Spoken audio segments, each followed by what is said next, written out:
নাটকের অভিনয় করে হা হা হা হা হা। তাই হঠাৎই কলটা এসে গেল।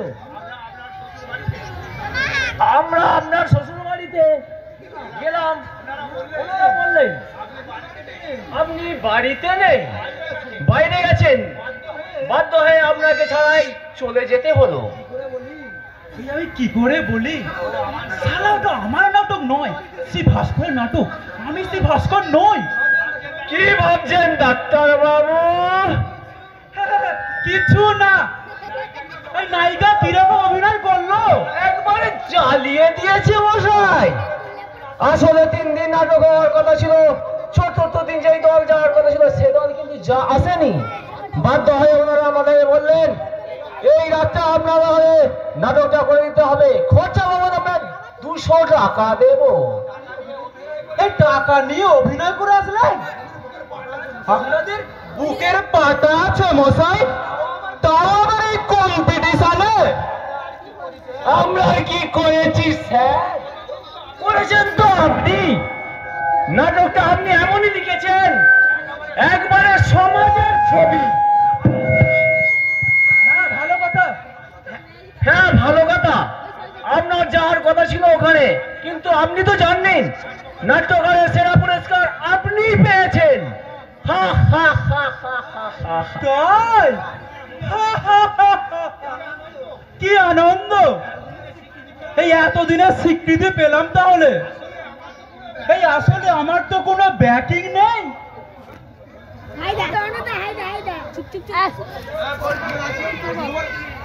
আমরা আছি আর আছে আমাদের এই আইগুলো সঙ্গ, তাই না লালুদা? আরে কি মিস করলেন আপনি? আপনি নিজেই জানেন না। এই বিচারকরা বলেছে, এই কমিটিটা বলছিল এই নাট্যকার শ্রী ভাস্কর আসবেন। এই কথাই ডুব মেরেছিলেন আপনি রমণীদা। আরে ভাই, এই কলকাতায় এই নন্দন প্রেক্ষাগৃহে এই কবি সম্মেলন থেকে ফোন আসলো, এই এক্ষুনি চলে এসো। বাড়িতেও বলিনি, চলে গেল। এই ওখানেই তো জ্যোতিবাবুর সঙ্গে দেখা। আরে জ্যোতিবাবু, আরে উনি কি কবিতা লেখেন? এই আপনি এই মুখ্যমন্ত্রী জ্যোতি বসুর কথা বলছেন তো? দেখো ভাই, স্বামীজি বলতে আমরা বিবেকানন্দকে বুঝি, ঠিক তেমনি নেতাজি বলতে আমরা সুভাষচন্দ্রকে বুঝি, ঠিক তেমনি জ্যোতিবাবু বলতে আমরা একজনকেই বুঝি, সে হলো বুদ্ধা বাগাচুলো জ্যোতি বসু। ওনার সঙ্গে আপনার পরিচয় হলো? পরিচয় কি বলছেন? উনি আমার কবিতা শুনে মুগ্ধ। পাশের ঘরে আমাকে ডেকে নিয়ে গেলেন। আমি প্রথমেই বললাম, আপনি প্রধানমন্ত্রী হবার সুযোগ পেয়েও ছেড়ে দিলেন, এটা আপনার ঐতিহাসিক ভুল। আপনি চিফ মিনিস্টারের মুখোমুখি বললেন? কেন বলবো না? ভয়টা কিসের? না ভয় নয়, একটা সংকোচ।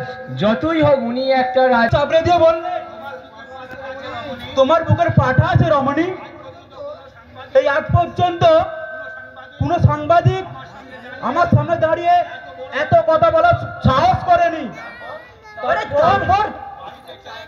এই বাড়িতে চায়ের নিমন্ত্রণ বললেন, এসো একদিন আমার বাড়িতে। আমি রাজি হইনি। আরে কেন? ওনাকে ধরলে এই আপনার লেখা নাটক এই সিনেমা হতে পারত, এই সারা দেশে এই আপনার প্রতিভার কথা জানতে পারতো লোকে। এই এমন সুবর্ণ সুযোগ কেউ হাতছাড়া করে রমণীদা? দেখো ভাই,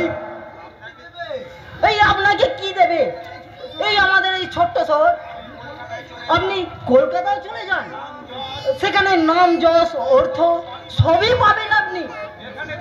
এই এখানে থাকলে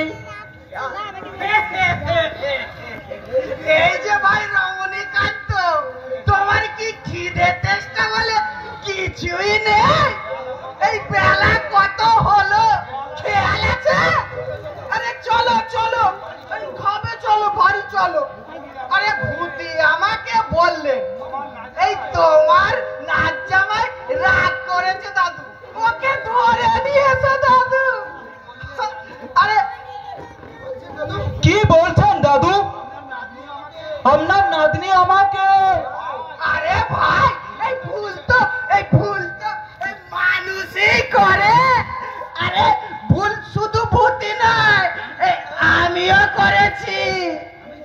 আমি জানি না এই তোমার মধ্যে এত বাল্মীকির মতো প্রতিভা লুকিয়ে আছে। এই বাজারে গেছি বুঝলে, ওই আইবুড়ের সঙ্গে ছেলেরা বললেন দাদু আরে চলুন এই আপনাকে মৃত্যু করাবো। আমি তো অবাক, বললাম কেন হে আমাকে মৃত্যু খাবে পয়সা খরচ করে? আমি এমন কি এমন লাটের বাট হয়ে গেলাম তোমরা পয়সা খরচ করে আমাকে মৃত্যু খাবে? আরে বোমা, এই মানে এই আমাদের উচ্ছন্ন সঙ্গের সদস্য এই বোমকেশ বোধ হয়। এই নামটা তো আমি তা জানি না, তবে আমি মুখটা ঠিক বেশ চিনি। এই ছেলেটা বললেন এই আপনার নাচ জামাই এই শিব ভাস্কর ছদ্মনামে নাটক লেখেন। এই আপনি জানেন না দাদু, এই ওনার নাটক অভিনয় করে আমরা প্রাইজ পেয়েছি। আমি অথচ বাড়ির লোক হয়ে জানতে পারলাম না। এই প্রদীপের নিচে তো অন্ধকারই থাকে দাদু। বড় চমৎকার কথা বলেছো ভাই, প্রদীপের নিচে অন্ধকার। তবে এই তুমি যদি নিজেকে এমনি ভাবে লুকিয়ে রাখো, কি করে বুঝবো ভাই তোমার আসল পরিচয়? এই আমি শেষ রক্ষা করতে পারবো তো? কিছু বললে ভাইয়া? চলো বাস যাবে না তো আমার পিছনে? কিছু বললে ভাইয়া? না কিছু না। না মানে এই এতদিন আপনার নাতনি আমাকে নাচ জামাই বলে অবজ্ঞা করতো, হঠাৎ কে এমন বায়ুল্য যে আমাকে ডাকতে পাঠিয়েছে, আমি এই কথাটাই ভাবছিলাম। আর ভাবতে হবে না ভাইয়া, ভুল তো মানুষই করে, সেই মানুষের আবার ভুলও ভেঙে যায়। শুধু ভূতি নয়, আরে আমিও ভুল করেছি, অপদার্থ বিশ্বকর্মা কত কি নাই গালাগাল করেছি। তার জন্য তোমার কাছে আমি এই ক্ষমা চাইছি ভাই। না না না না দাদু, ক্ষমা কি বলছেন? আমি তো অর্থ উপার্জন করতে পারছিলাম না। অর্থের দরকার নেই, তুমি যা করছো করে যাও, আর কেউ তোমাকে বাধা দেবে না। দাদু, আমরা রমণীদাকে এই সম্বর্ধনা জানাবো। এই ওনার একটা নতুন নাটক আমরা অভিনয় করব। এই আপনাকে কিন্তু সভাপতি হতে হবে। কর ভাই কর, আমি পতি হয়েছি কিন্তু কোনদিন সভাপতি হইনি। এই নাচ জামাইয়ের দৌলতে এই সেটা যদি হতে পারে আমার জীবন ধন্য হয়ে যাবে। আমার কি আনন্দ, আমি সভাপতি হব, আমি সভাপতি হব। অর্ধেক খরচ আমি দেব। আপনারা সবাই আমার কণ্ঠে কণ্ঠ মিলিয়ে বলুন, নবীন বাবুর নাচ জামাই জিন্দাবাদ জিন্দাবাদ জিন্দাবাদ। নবীন বাবুর নাচ জামাই জিন্দাবাদ জিন্দাবাদ। নবীন বাবুর নাচ জামাই জিন্দাবাদ জিন্দাবাদ। নবীন বাবুর নাচ জামাই জিন্দাবাদ জিন্দাবাদ জিন্দাবাদ জিন্দাবাদ। আর এই কুমড়োর ঘন্ট, অথচ আমি নিজের নাকে গন্ধ পেলাম ওদের বাড়িতে ঠিক লুচি ভাজা হচ্ছে। এই সব অখাদ্য খাবার আমি খাবো না। এই আমি দরকার হলে আমারও না, সঙ্গে আজ শের মোষের দুধ। তোর এই মালিক দেখছি ভদ্রতা সভ্যতা কিছু জানে না। যা লুচি নিয়ে যা। আগে সন্ন্যাসী বাবা, এই লুচি খাবে তো বাবুর ওই নাচ জামাই, আর এই সবাই রুটি খাবে কেন? হ্যাঁ, লুচি শুধু তোর ওই নাচ জামাই খাবে কেন? আগে এই ভূতি দিদির বর এই রমণী বাবু এই প্রাইজ পেয়েছে, ফার্স্ট প্রাইজ। তাই জন্য বাবু এই বলে দিয়েছে এই শুকনো রুটি খেলে এই বেরেন না ডেরেন হয়ে যায়। এছাড়া বলে কি হয় পচা? বেড়ে না ট্রেন কি? এটা এ ভাষা তুই কি বললি বাবা পচা? ওই বেড়ে না ট্রেন কি? এইসব ভাষা তো আমি বাপের জন্মে শুনিনি ভাই। আগে সন্ন্যাসী বাবা, আমি তো এই অত শত ইঞ্জিরি কথা বুঝি না, তবে ওই ভূতি দিদি বললে এই মাথার হেডের ঘিলু এই শুকিয়ে যাবে এই শুকনো রুটি খেলে। তোর ওই বাবুর নাচ যাবে, বেরেন ঢেরেন হবে, আর আমার হবে না। এইসব অবহেলা हम সহ্য नहीं करेंगे। আগে আমার নাম হচ্ছে গুরগুরানন্দ, গুরগুরানন্দ। আমি কারো করুণার পাত্র নই। সে কি, আপনি কি আবার এই নতুন নাম নিলেন নাকি? আরে নতুন নাম মানে? আগে এই প্রথম দিন আপনি নাম বলেছিলেন এই খটখটানন্দ গিরি মহারাজ, আর আজ বলছেন এই গুড়গুড়ানন্দ। খটখট গুড়গুড়, এই দ্বন্দ্বে পড়ে যাচ্ছে যে মশাই। আরে তাই বল। ওরে বেটা হুনমান, সেই শ্রীকৃষ্ণের শত নাম ছিল জানিস তো? আমারও হচ্ছে তাই। যখন যেটা সুযোগ আসে সেটাই আমি খাপে লাগিয়ে দিই। এই শোন বাবা পচা, আজ্ঞে প্রভু, আমার নাম ওই পঞ্চানন্দ। ঠিক আছে বাবা, ঠিক আছে। পঞ্চানন্দ মানে হচ্ছে সেই তো শিব। তা তুই বাবা শিব হয়ে এইসব চাকরের কাজ করছিস কেন? তো তুই সেই 4 বিঘে 4 বিঘে থাকার কথারই নাকি? তোর হাতটা নিয়ে দেখি। দেখুন বাবা, দেখুন, একটু ভালো করে দেখুন। আমার ভাগ্যে কি এই সুখ শান্তি নেই? এই বউকে খেতে পড়তে পর্যন্ত দিতে পারিনি বলে এই রাগ করে বউ বাপের বাড়ি চলে গেল।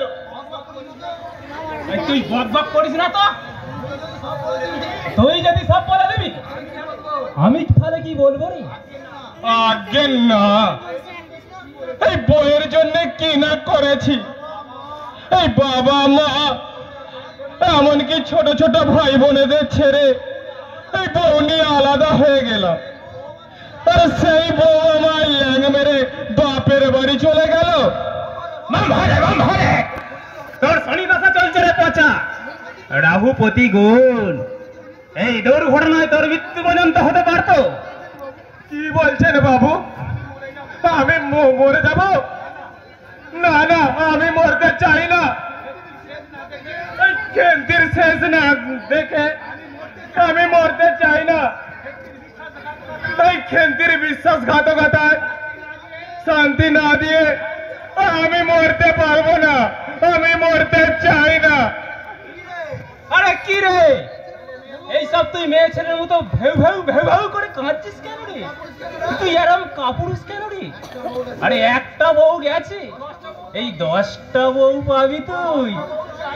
এই 10টা বউ চাই না, আমি ওই খেনতেকেই চাই। ও আমার পিড়িতের কাঠা। এই বিয়ের আগে খেন্তি বলেছিল এই মৃত্যু ছাড়া কেউ আমাদের আলাদা করতে পারবে না। ওরে খেন্তি রে, তুই আমার পাশানি হলে কি করে? বাবা পাচা দে, 500 টাকা দে। আজ্ঞে বাবা। নিন্দা दूसरा tell me cling Bhomora মহিনু Suku লে হাকুবে এই সব চড়া পাকের মন্ত্র দিয়ে এমন একটা তাবিজ বানিয়ে দেবো না ওই 7 দিনের মধ্যেই তোর বউ খেন্তি ফিরে আসবে। এই না আসলে আমার নামে তুই কর্তা বসবে। নিশ্চয়ই আপনি ওই বশীকরণ মন্ত্র জানেন। এই 500 টাকা নয় বাবা, আমি আপনাকে 1000 টাকা দেব। আমি বাবুর কাছ থেকে 1000 টাকা নিয়ে আসছি। সালা হাতে একটা পয়সা ছিল না, সময় মতো আমি চারটুকু পর্যন্ত পেলাম না। ওই হারামজাদা ভাগ্নেকে আমাকে দেখিয়ে দেখিয়ে রাজভোগ খাচ্ছে। আমি তো খুব বেকায়দায় পড়ে গেছি মশাই, নইলে ওই সুয়ারের বাচ্চাকে ডেকে নিয়ে এসে আমি 7 ঘাটে জল খাইয়ে ছাড়তাম। সাধু বাবা, ও সাধু বাবা, এই দিদি বললে, হ্যাঁ দিদি, কি বললে তো দিদি? হ্যাঁ এই দিদি বললেন আপনি তো লুচি মিষ্টি খেতে ভালোবাসেন, আপনি যদি একটা কাজ করে দেন। আরে কাজটা কি? আগে আপনি পচাদাকে যা বলেছেন দিদি তা সব শুনেছে। দিদি তো কালো, তাই জামাইবাবু দিদিকে দেখতে পারে না। তা আমাকে কি করতে হবে বল? আগে যদি তুমি জামাইবাবুকে বস করে দিতে পারো, এই এমন বস করে দেবে যেন জামাইবাবু ওই কাটাপ্পার মতো দিদির মাথায় তুলে নেয়।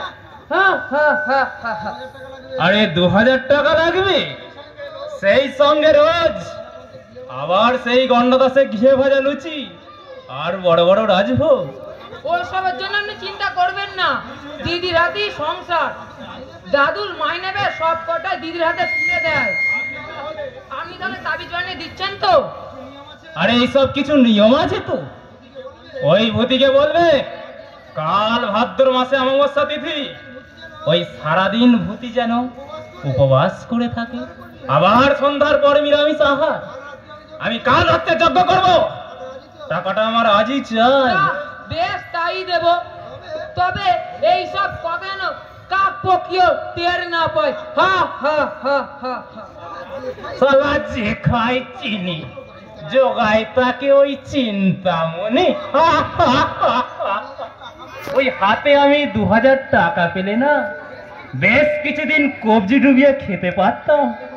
ওরা যখন এই মাছ মাংস খায় না, জিভে আমার না খুব জল এসে যায়। আমাকে কায়দা করে একটা যে কোনো উপায় বের করতেই হচ্ছে মশাই। মামা কি আরম্ভ করেছো তুমি? হ্যাঁ কি করেছে আমি? হ্যাঁ বল। তুমি পচার বউকে এনে দেবে বলেছো? তোকে কে বললো? এই পচা দাদুর কাছে টাকা চেয়েছিল, দাদু বললে কি করবো টাকা নিয়ে? তখন পচা বললে ওই সন্ন্যাসী বাবাকে দেবো, উনি বশীকরণ মন্ত্র করে আমার বউকে এনে দেবে।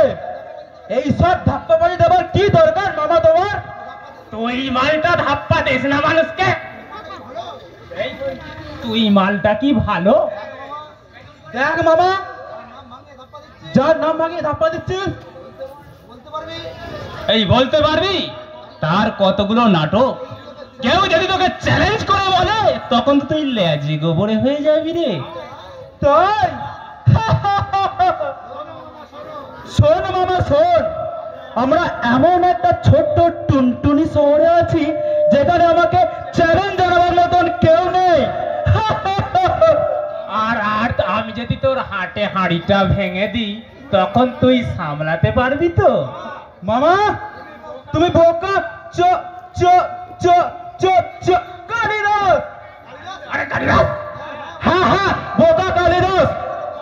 তুমি যে জায়গায় বসেছিলে সেই ডালটাই কেটে ফেলে যাচ্ছিলে। আমার বোকামি করে না মামা, তুমি রেহাই পাবে না। আমার অপরাধ খুব একটা মারাত্মক নয়, কিন্তু তুমি যা করছো সাংঘাতিক। টোকার বাবু, কি ব্যাপার লালচাঁদ বাবু, এত রাত্রে আপনি? আগে সকাল থেকে আমার ঠাকুমার পেটের যন্ত্রণা হচ্ছে, কাছাকাছি ভালো ডাক্তার নেই। কেরামা ছেলেরা বললেন আপনার কাছেই আসতে। দয়া করে যদি একটু আমার সাথে আমার বাড়িতে যান। না না, দয়া কি বলছেন? এটা তো আমার কর্তব্য। আমি ডাক্তার, এই মানুষের সেবা করাই আমার ধর্ম।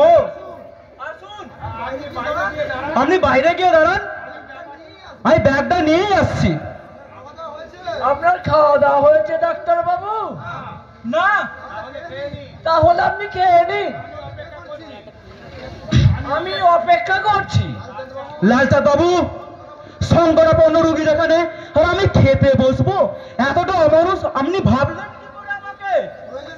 প্রয়োজন হলে সারা রাত আপনার ঠাকুমার পাশে বসে সেবা করব। আহা, উনি মানুষ তো নয়, একবারে দেবতা। এমন নির্লভ সহৃদয় মানুষ আমি জীবনেও দেখিনি। অন্য কোনো ডাক্তার হলে উনি বলতেন 500 টাকা দিতে হবে। দারোগা বাবু, এই জামাই বাবু আপনাকে ডাকছে। দারোগা বাবু, ও বাচ্চা, আমি দারোগা নই, আমি হলাম সেপাই, মানে কনস্টেবল। সন্ন্যাসী বাবা, সন্ন্যাসী বাবা, একদিন এসে আপনার সঙ্গে কথা বলবো, আমার পেনশন নেবে এমন একজন মহান সন্তানের আপনি মামা।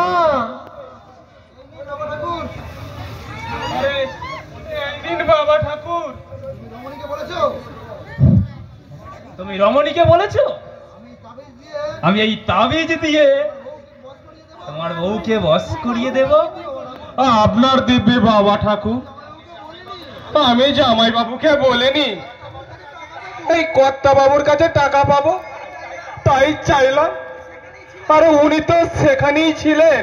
হ্যাঁ ঠিক আছে, তোমার শ্বশুর বাড়ির ঠিকানাটা আমাকে বলবেন। এই কাল রাত্রি আমি তাবিজ বানাবো, আর কাল ভোরে উঠে তোমার বইয়ের মাথায় তাবিজটা ছুঁয়ে দিয়ে আসবে। দেখবেন এই 7 দিনের মধ্যেই তোমার বউ ফিরে আসছে তোমার কাছে। আগে এই পাশের বস্তিতেই শ্বশুর বাড়ি, এই ব্যোমকেশ বলে ছেলেটা আইবুড়ো সঙ্গে ক্লাবে অভিনয় করে, ওই বোমা আমার শালা। আরে তাই? ওই তোমার দিদি খেন্তি তোমার বউ, ওটা তো আমার জানা ছিল না। আমি এক্ষুনি যাচ্ছি, এই কাল সকালেই বউ তুমি ফিরে পাবে। আমি ফিরে এসে যেন দেখি ওই গন্ডা 10 ঘিয়ে ভাজা লুচি আর গোটা 5 রাজভোগ আমার ঘরে যেন ঢাকা দিয়ে থাকে। আর ভূতি দিদি যদি বাবা পচা, তোমার আর তোমার ওই ভূতি দিদির একই কেস। কেসটা না একবারে পুরো জন্ডিস। এই কি রকম? এই তোমার বউ অভিমান করে বাপের বাড়ি চলে গেল, আমার ওই গাড়া ভাগ্নেটা ওই বইয়ের দিকে ফিরে পর্যন্ত তাকায় না।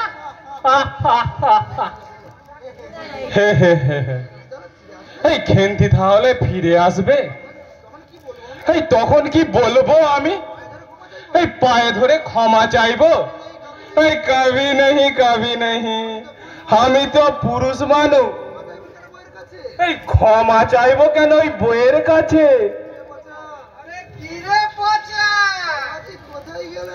এই বাবাজি কোথায় গেল এত রাতে?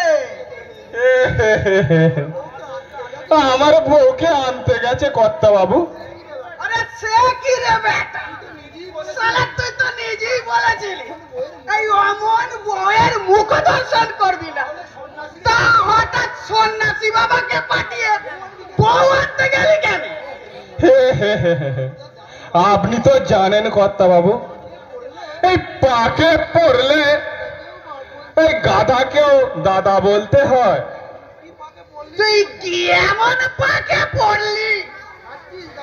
এই খাচ্ছিস দাচ্ছিস দিব্যি আছিস, একটা পয়সা খরচ নেই, তোর মাইনের টাকা সব জমে যাচ্ছে। এই বাবা মাকে তুই একটাও টাকা পাঠাচ্ছিস না। এই রাতে যে আমার ঘুম হয় না। সে কি রে পচা? এমনি ভাবে চললে একদিন আমি পাগল হয়ে যাব। তাই নাকি রে পচা? হ্যাঁ বাবু, হ্যাঁ। এই আমার সোনার যৌবন যদি এইভাবে পেরিয়ে যায় তাহলে কি হবে আমার টাকা জমিয়ে? ওরে আমার কেন্তি রে, আমার মুখে তোরে ভালোবাসার এই ডিমগুলো যে ফুটি ফুটি করছে, এই তুই তা দিলে এতদিনে ফুটে যেত। শালা এক নম্বরে কত কথা কার, শালা ভালোবাসার ডিম।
তাড়াতাড়ি আসবেন। উনি আসবে কি করে? রাত 1টা পর্যন্ত উনি তো আমার বাড়িতেই ছিলেন। তোমার বাড়িতে কেন? আর বলিস না পটকা, উনি না গেলে আমার ঠাকুমাকে বাঁচানো যেত না। কি হয়েছিল আপনার মায়ের? বুকে যন্ত্রণা, পেটে ব্যথা, শ্বাস নিতে খুব কষ্ট হচ্ছিল। ওই রতনকে ডাকলাম, ঔষধও দিল। উনি 100 টাকা নিয়ে চলে গেল, কিছু উপকারই হলো না। আরে এই রতন তো ঘোড়ার ডাক্তার, ওর ঔষধে কোনো কাজই হয় না। আরে তুমি সদরে নিয়ে যেতে পারতে তোমার মাকে, ওখানে বড় বড় ডাক্তার আছে। ওই এসবি কোর, এই বিলে ফেরত ডাক্তার। আর ভাই বলো না পল্টুদা, ওই দাদুর অসুখের সময় এসবি কোরকে ডাক দিয়েছিল, এই গাড়ি ভাড়া সহ 1000 টাকা নিয়ে চলে গেল, কোনো কাজই হলো না। নামি বিলে ফেরত ডাক্তার, কোনো অভিজ্ঞতাই নেই। আরে আমি তো উপকারটা পেয়েছি। এই আমার পিছনের ফোঁড়া উনি ভালো করে দিয়েছিলেন। আসলে কি জানো পল্টুদা, কার হাতে কার হোক মুক্তি, আরে কেউ কি বলতে পারবে? তোমরা যাই বলো ভাই, রমণীকান্ত বাবুর মতন একটা সহৃদয় ডাক্তার আমি জীবনেও দেখিনি। উনি নিজে হাতে ঘন্টায় ঘন্টায় আমার আগে ওষুধ খাইয়ে দিয়েছে। উনি একটা পয়সাও নিলেন না। আপনি টাকা দিয়েছিলেন তো? হ্যাঁ, 500 টাকা দিয়েছিলাম। উনি বললেন মানুষের সেবা করার জন্যই আমি ডাক্তারি শিখেছি, কিন্তু পয়সা রোজগারের জন্য নয়। ভাবতে পারো তোমরা, এমন মানসিকতা কোনো পেশাদার ডাক্তারের থাকলে এই দেশটা একবারে স্বর্গে পরিণত হতো। ভাই বৌমা, এই তুমি যখন বাড়ি যাবে, এই যাবার সময় তোমার দিদির সঙ্গে দেখা করে যাবে। আর কোথায় দেখা করবে বলো তো? দিদি তো বাড়িতে। এই গুরুর কৃপায় আমাদের ঝগড়া মিটে গেছে। এই কর্তা বাবু দয়া করে ওনার বাড়িতে কাজ দিয়েছে খেন্তি। শুধু কাজ নয় ভাই, একটা ঘরও দিয়েছে এই ভালোবাসার ডিম ফোটাবার জন্য। আরে ভালোবাসার ডিম? আরে সেটা আবার কি বস্তু পচাদা? ইম্পসিবল। এই ভালোবাসার ডিম হয় নাকি? এই সব তোমরা বুঝবে না পল্টু। এই কোনোদিন এই ভালোবাসা করেছিলে? আরে ওই একবার করেছিলাম, এই বাবা না একবার ধান ঝাড়া করেছিল, এই তারপর থেকে আমি আর অমুক হইনি। বড় ভালো জিনিস ভাই, এই ভালোবাসা করে দেখবে, এই খুব সুখ পাবে, এই যেমন আমি পাচ্ছি। আর একটা সুখবর দিচ্ছি বৌমা, এই তুমি মামা হতে চলেছ। তুমি কি বললে প্রজাদা? মানুষের বাড়িতে তুমি চাকরের কাজ করে ছেলের বাবা হতে চলেছ? খাওয়াতে পড়াতে পারবে তো? এই কি যে বলো ভাই, একটা প্রেমাদ আছে না, এই জীবন দিয়েছে যিনি, আরে আহার যোগাবেন তিনি। কত বাচ্চা হবে হোক, এই ভগবান ঠিক ম্যানেজ করে দিবে।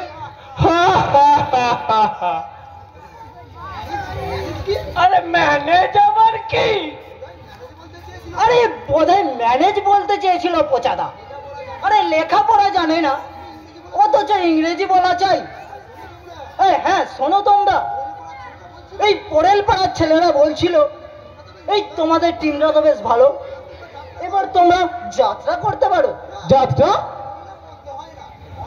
করলে মন্দ হয় না, যাত্রায় কোনো ঝামেলা নেই, তবে এই প্রচুর টাকা লাগবে। আরে টাকা ওরা দেবে, এই আমাকে বললো এই যা খরচ হয় আমরা সব চাঁদা তুলে দেব, তবে এই পালাটা যেন একটু ভালো হয়। ওই মানে ওই এক ঢোল এক কাশি যেন না হয়, বেশ এই নতুন ধরনের যেন পালাটা হয়। ধার্মিক পালা অনেকদিন হয়নি। আমাকে একজন বলেছিলেন তার কাছে ধার্মিক পালা আছে, আমি তাকে আমাদের ক্লাবেতেই আসতে বলেছি। আরে কে সে? আমি ঠিক চিনি না, মানে পরিচিত নয়। ঘটক হারাধনকে চেনো? ওনার হলো সম্বন্ধী, মানে শালা, এই কলকাতাতেই থাকে। আরে রমণী বাবু রাগ করবেন না তো? উনি রাগ করবেন কেন? উনি তো সেদিন বললেন নাটক নিয়ে উনি ডক্টরেট করছেন, উনি তো নাটক লিখবেন না। আরে নমস্কার পল্টু বাবু। আরে লালুদান নমস্কার, আসুন পরিচয় করিয়ে দিচ্ছি। তিনি হচ্ছে আমার সম্বন্ধী, নাট্যকার ভবানন্দ হাতি। ভবদা, উনি পল্টু বাবু ওই বুড়ো ক্লাবের সভাপতি। আর লালু বাবুর সঙ্গে তো আপনার আলাপ পরিচয় হয়েই আছে। আরে বসুন হাতি বাবু। পদবী তোমার হাতি হলো, আপনার চেহারাটা কিন্তু ওই ঝড়ে ভেজা টাগের মতো। কি হচ্ছে পটকা? আরে তোর কোনো কাণ্ড জ্ঞান নেই? আরে ইনি হলেন কলকাতার লোক, আসলে একটা শিষ্টাচার সৌজন্য বোধ আছে তো নাকি? আরে বলতে দিন ভাই, বলতে দিন, আমি কিছু মনে করছি না। এই তো গতকাল আমাদের এই পরেল পাড়ার ছেলেরা ডেকে নিয়ে যে কি আদরটা নাই করলো, আমার নাটক শোনার পর ওই কাঁধে তুলে নিয়ে বলতে লাগলো, বলো হরি বল, ওই যা তোমার কাঁধে তুল। আরে আপনি কি সামাজিক নাটক লেখে? না, আরে পৌরাণিক নাটক লিখেছি। আমি অবশ্যই ওই নাটক সম্বন্ধে বিশেষ কিছু জানি না তবে